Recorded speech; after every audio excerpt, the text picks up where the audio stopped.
حضور نے ارشاد فرمایا آیات المنافق ثلاث، منافق کی علامتیں تین ہیں۔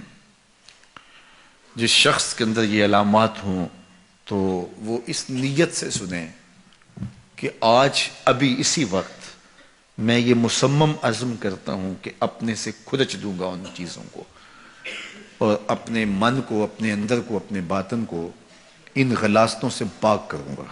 اور عملی موضوعات پہ بات کرنے کا میرا مقصود بھی یہی ہوتا ہے کہ ہماری زندگی میں، سب سے پہلے اپنی زندگی میں اور پھر میرے ملنے والوں کی زندگی کے اندر عملی طور پہ تبدیلی پیدا ہو۔ تو اس نیت کے ساتھ جب آپ سنیں گے تو اللہ برکت کرے گا۔ تو سنیے رسول رحمت نے ارشاد فرمایا صلی اللہ علیہ وآلہ وسلم نے کہ منافق کی نشانیاں تین ہیں۔ ان میں سے ایک اذا حدث کذب، جب وہ بولتا ہے تو جھوٹ بولتا ہے۔ یہ منافق کی علامتوں میں سے ایک علامت ہے کہ اس کی زبان جھوٹ کی عادی ہوتی ہے۔ زندگی میں جھوٹ سے اپنے آپ کو بچائیں، یہ زہر قاتل ہے، اندر اجاڑ دیتا ہے، آپ کا معاشرے سے اعتبار ختم کر دیتا ہے اور آپ کی رسوائی کا سبب ہے۔ دوسرا ارشاد فرمایا وَإِذَا وَعَدَ أَخْلَفَ، جب وہ وعدہ کرتا ہے تو وعدہ خلافی کرتا ہے۔ یہ منافق کی علامت ہے کہ وہ وعدہ پورا نہیں کرتا۔ میرے حضور کسی سے وعدہ کرتے ہیں کہ تیرے آنے تک یہاں کھڑا ہوں، اور وہ جا کے بھول جاتا ہے۔ میرے حضور 3 دن کھڑے رہتے ہیں، 3 دن کے بعد اچانک وہاں سے گزرا، دیکھا تو حضور کھڑے ہیں۔ بڑی شرمندگی ہوئی، ڈرتا ہوا آگے بڑھا، صرف اتنا کہا یار تو نے مشقت میں ڈال دیا۔ 3 دن تک میرے حضور کھڑے، اور میں کہتا ہوں وہ تو 3 دن بعد واپس آ گیا۔ وہ نہ آتا 3 سال بھی کھڑا رہنا ہوتا، میرے حضور کھڑے رہتے کہ میں نے اس سے وعدہ کیا ہوا ہے۔ اور میں اور آپ دیکھیں کہ ہم کہاں کھڑے ہیں۔ ہم کسی سے وعدہ کریں، ہم خود وعدہ کرتے ہیں تمہیں 6 ماہ کے بعد پیسے دیں گے، وہ بیچارہ 6 ماہ کے بعد بھی جو ہے وہ 1 ماہ اور اوپر گزار لیتا ہے کہ چلو کوئی بات نہیں ہے، اور ہم اس کی موت کی دعا کر رہے تھے یا اللہ فوت ہی ہو جائے تو اچھی بات ہے۔ تو پھر ہم کہیں کہ اللہ کی رحمتیں ہمیں نصیب ہوں، یار وعدہ کیا ہے اپنا تن بھی بیچ کے دینا پڑے تو دیں گے۔ جو وعدہ کیا ہے جہاں کھڑے ہوئے ہیں وہاں کھڑے رہیں گے، چاہے اس کی کتنی بھی اذیت ہمیں کیوں نہ سہنی پڑے۔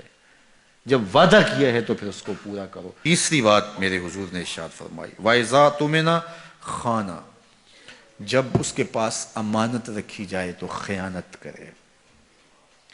اس کے پاس پیسے رکھے جائیں، دولت رکھی جائے، کوئی زمین اس کے نام کوئی کر دے کسی وجہ سے، کوئی اور اس کے پاس امانت رکھ دے تو وہ اس میں خیانت نہ کرے، بلکہ آپ کے پاس کوئی بات امانت رکھی جائے تو اس کو بھی جو ہے وہ لوگوں تک نشر نہ کرے۔ تمہارے کان میں اگر کوئی بات کرے تو وہ امانت ہے، جب وہ بات کر رہا ہو تو دائیں بائیں دیکھ رہا ہو، تو پھر اس کا مطلب یہ ہے کہ وہ یہ چاہ رہا ہے کہ یہ بات کوئی اور نہ سنے، تو پھر صاحب امانت کو چاہیے کہ کوئی اور نہ سنے۔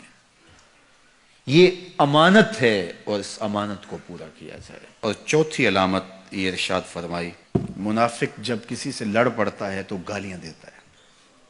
ہمارے دین نے ہمیں گالی دینے سے روکا ہے۔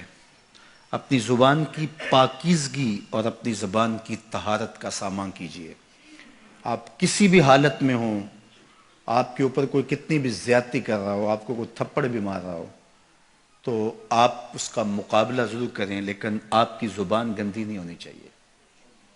یہ غصے کے وقت ہی تو انسان کا پتہ چلتا ہے۔ ظفر سے آدمی نہ جانیے، چاہے جتنا بھی ہو صاحب فہم و ذکا، جسے عیش میں یاد خدا نہ رہی، جسے تیش میں خوف خدا نہ رہا۔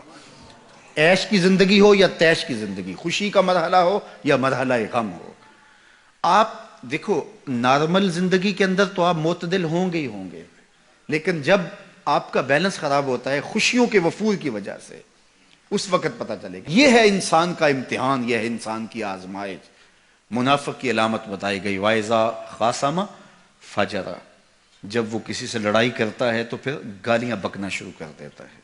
یہ منافقوں کی علامات میں سے ایک علامت ہے، جب وہ لڑتا ہے تو گالیاں بکتا ہے، جھوٹ بولتا ہے، امانت میں خیانت کرتا ہے، اور عہد